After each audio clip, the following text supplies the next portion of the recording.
Et ici, la clé d'un maquillage vraiment réussi ne se trouvait pas dans les derniers tutos à la mode, mais plutôt dans la géométrie même d'un visage.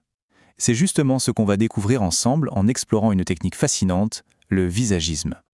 Ah, ça, on l'a tous et toutes déjà vécu, pas vrai? Suivre un tuto à la lettre avec les bons produits pour au final obtenir un résultat décevant. En fait, le problème, ce n'est pas la technique elle-même, mais c'est qu'elle n'est pas adaptée à la structure unique de chaque visage. La solution à ce problème, elle existe depuis bien plus longtemps qu'on ne le pense, bien avant les tendances de contouring qu'on voit partout aujourd'hui. Il s'agit d'un concept français assez classique qui mise tout sur l'harmonie et l'équilibre. Ça s'appelle le visagisme. Allez, petit retour en arrière. On est en 1936.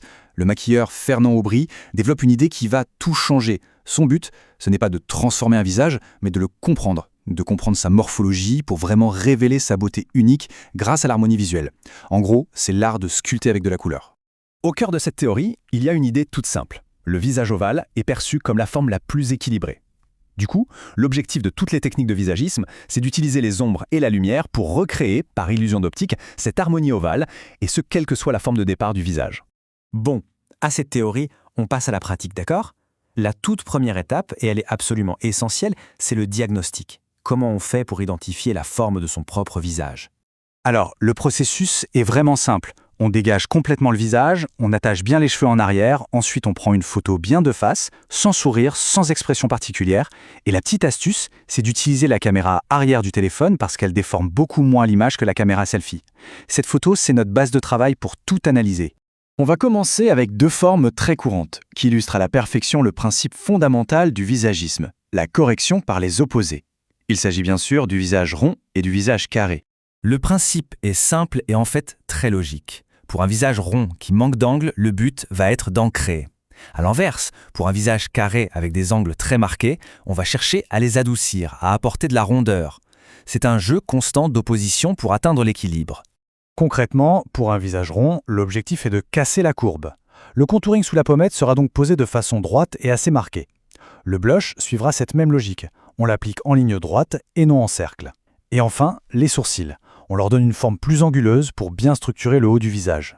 Pour le visage carré, c'est tout l'inverse. Là, ce qu'on veut, c'est de la douceur. On va donc prendre une ombre foncée pour venir gommer les angles de la mâchoire et des tempes. Le blush sera appliqué de manière très ronde et très diffuse pour casser les lignes droites. Et les sourcils? On leur dessine un arc arrondi et doux. Allez, on passe maintenant aux autres morphologies. Mais vous allez voir, le principe reste exactement le même. On identifie les zones à élargir ou à rétrécir pour toujours tendre vers cette fameuse forme ovale. Pour les visages longs ou rectangulaires, le but principal, c'est de réduire la hauteur. On va donc venir ombrer le haut du front et le dessous du menton pour en quelque sorte raccourcir visuellement le visage. Pour le visage rectangulaire, qui est aussi anguleux, on adoucit en plus les angles de la mâchoire.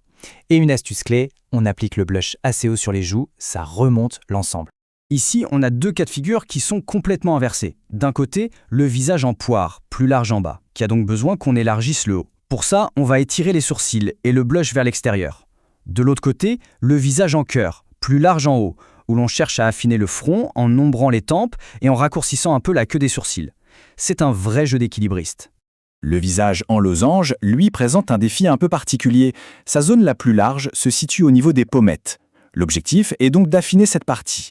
On applique pour cela le contouring et le blush directement sur les joues pour en réduire le volume. On équilibre ensuite l'ensemble en ombrant très subtilement le front et le menton. D'accord, on a vu beaucoup de cas spécifiques, mais si on devait tout résumer, tout distiller en quelques principes fondamentaux, ça donnerait quoi? C'est ce qu'on va voir maintenant. Voilà la règle numéro 1, la plus importante de toutes, celle qu'il faut absolument retenir, c'est la base de tout. Le foncé va créer une ombre, donc il va creuser, affiner, gommer. Le clair, à l'inverse, va accrocher la lumière et donc donner du volume, mettre en avant. Tout le visagisme repose entièrement sur ce simple principe. Et voici la deuxième règle d'or, qui est celle des opposés. C'est tout simple, pour casser des lignes trop dures, on utilise des formes douces, floues, vaporeuses. Pour donner du caractère à un visage qui en manque, on n'hésite pas, au contraire, à utiliser des lignes droites, un maquillage plus graphique, des sourcils qui tranchent. C'est l'art de créer l'harmonie par le contraste.